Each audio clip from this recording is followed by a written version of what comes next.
The Zoom dinner. Evening falls softly over Manhattan. The city, once bold and bright, now glows like champagne. Bubbles of light rising through the skyline.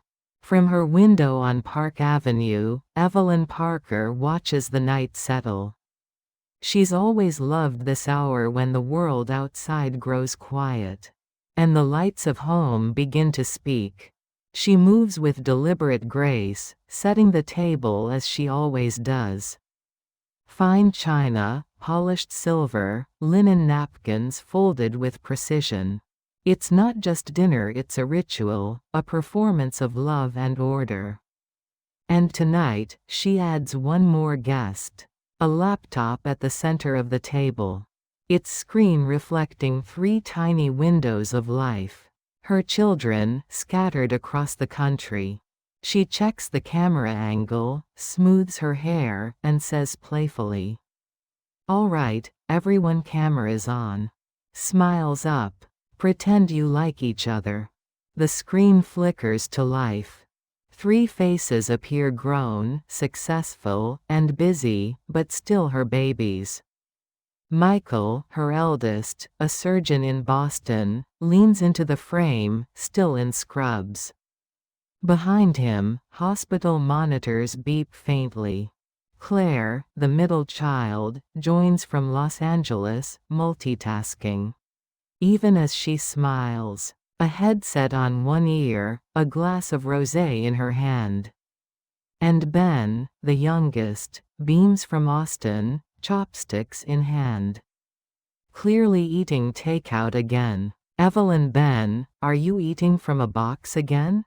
"Ben, it's sustainable packaging." "Evelyn, so was my roast chicken, but I still used a plate." They laugh. That wonderful, contagious laughter that travels through pixels and time zones.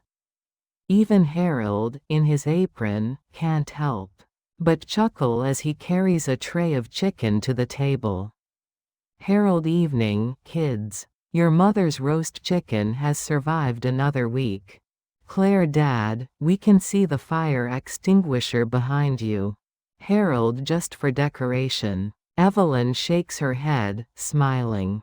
For a moment, it feels just like old times. A little loud, a little messy, and absolutely perfect.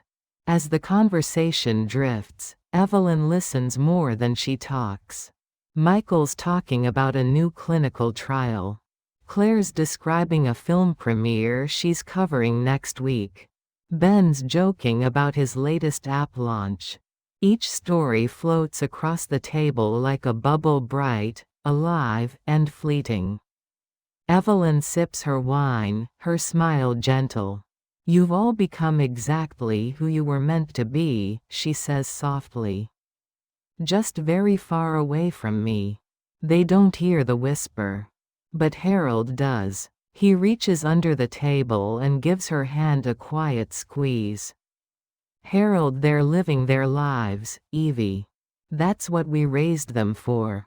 "Evelyn, I know. I just didn't realize independence would be so quiet." The call continues, laughter, teasing, updates, promises. They talk about travel plans, recipes, even politics.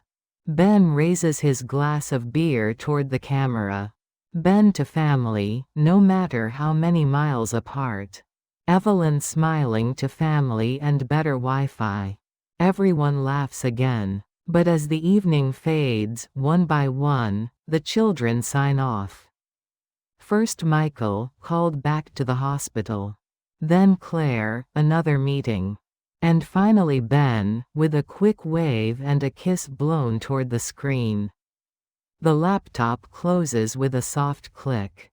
And suddenly, the room is silent again. Evelyn sits still for a long moment. The candlelight flickers on the crystal glasses. 2 plates, half empty. A bottle of Chardonnay resting quietly in the ice bucket. Outside, Park Avenue glows like a river of pearls. She leans back, her gaze far away. "When they were little," she murmurs. I used to dream of quiet evenings. Now I'd trade anything for one more noisy dinner. Harold smiles gently. We'll have noise again, darling. The holidays are coming. Yes, she says, the holidays. And the chaos. He pours her another glass of wine. And together they watch the city below.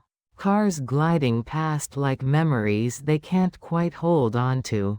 Later that night, Evelyn sits by the window alone. She scrolls through old photos.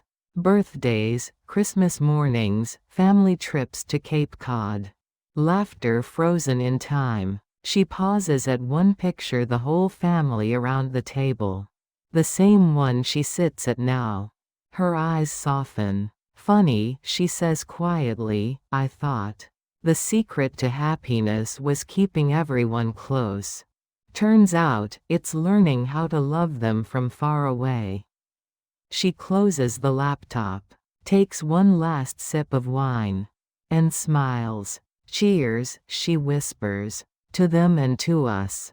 We're still here. Soft jazz piano begins to play, slow, tender, elegant. The camera pans across the apartment. The candlelight, the orchids, the window glowing with city lights. A woman in her 70s, composed and radiant. Finding beauty not in what's gone, but in what remains.